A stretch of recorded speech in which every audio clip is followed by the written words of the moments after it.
بالله من الشيطان الرجيم. بسم الله الرحمن الرحيم.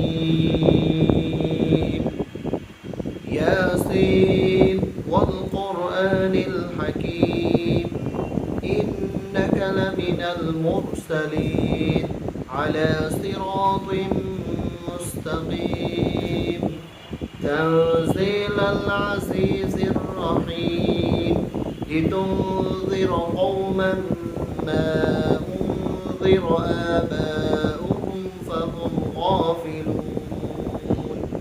ইয়াসিন, এটা আল্লাহ তাআলার পক্ষ থেকে একটি নির্দেশনামূলক হরফ। ওয়াল কোরআনিল হাকিম, বিজ্ঞানময় কোরআনের কসম, নিশ্চয় আপনাকে আমি রাসূল হিসেবে প্রেরণ করেছি। আপনি সবাইকে সতর্ক করুন এবং আখিরাতের বিষয়ে